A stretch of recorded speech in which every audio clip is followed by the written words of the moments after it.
Hi viewers, அஸ்ஸலாமு அலைக்கும். எல்லோரும் எப்படி இருக்கீங்க? நல்லா இருக்கீங்களா? இன்றைக்கி நாம் என்ன பார்க்க போகிறோம்னா, கத்திரிக்காயில் ஒரு ஃப்ரை தான் பண்ண போகிறோம். அது எப்படி செய்யலான்னு பார்க்கலான்னு வாங்க. ரொம்ப குக்கிங் எல்லாரும் பார்க்கலாம். எங்கள் தங்கச்சி வீட்டுக்கு போயிருந்தோம். அங்கே செஞ்சுருந்தாங்க. எங்கள் தங்கச்சி தான் செஞ்சிச்சு. பாருங்கள் எப்படி செய்கிறாங்கன்னு. வாங்க எப்படி செய்யலான்னு பார்க்கலாம். 2 கத்திரிக்காயை நல்லா அழகாக ஸ்லைஸாக இது மாதிரி நல்லா நறுக்கிக்கோங்க. நல்லா அழகாக நறுக்கிக்கோங்க, அப்போ தான் அது வரும். வேறு மாதிரி நறுக்குனா வராது, ஃப்ரை பண்ண முடியாது. இது மாதிரி ரவுண்டாக ஸ்லைஸாக உருளைக்கிழங்கு வெட்டுற மாதிரி நல்லா கரெக்டாக அழகாக வெட்டி வச்சுக்கோங்க. வெட்டிட்டு இப்போ வாங்க நம்ம மசாலா எப்படி போடலான்னு பார்க்கலாம். சிக்கன் 65 மசாலா தான் போடுறாங்க. பாருங்கள், 65 மசாலா போட்டுக்கிட்டு ஒரு 50 கிராம் போட்டுக்கோங்க. 50 கிராம் போட்டுட்டு கார்ன்ஃப்ளவர் மாவு ஒரு 50 கிராம் போட்டுக்கோங்க. ஏன்னா 2 கத்திரிக்காய் தான், அதனால் 50 கிராம் போதும். 50 கிராம் கார்ன்ஃப்ளவர் மாவு. அப்புறம் கொஞ்சோண்டு மிளகுத்தூள் போட்டுக்கோங்க. கரம் மசாலா கொஞ்சம் போட்டுக்கோங்க. காரம் வேணும்னா காரத்தூள் கொஞ்சம் போட்டுக்கோங்க.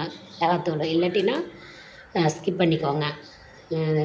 மிளகுத்தூள் கொஞ்சம், ஜீரகத்தூள் கொஞ்சம் போட்டுக்கோங்க. உப்பு போட்டுக்கோங்க. இஞ்சி பூண்டு பேஸ்ட்டு போட்டுக்கோங்க.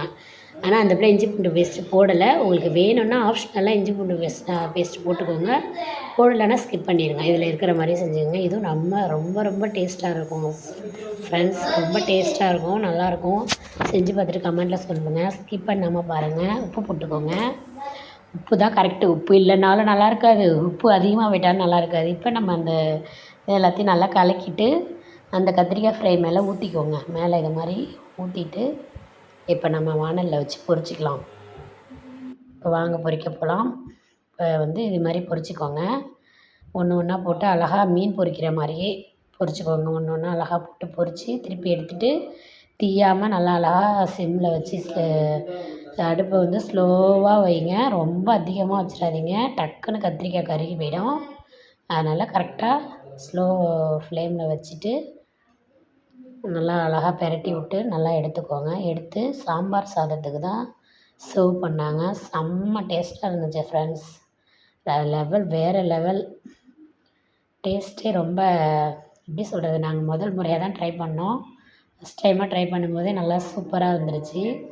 பாருங்கள், லைக் பண்ணுங்கள், ஷேர் பண்ணுங்கள், சப்ஸ்கிரைப் பண்ணுங்கள் ஃப்ரெண்ட்ஸ். ஆல் ஃப்ரெண்ட்ஸ் அஸ்ஸலாமு அலைக்கும். All friends, thank you. சப்போர்ட் பண்ண அனைவருக்கும் தேங்க்யூ. அஸ்ஸலாமு அலைக்கும் வரஹ்மத்துல்லாஹி தஆலா வபரகாத்துஹு.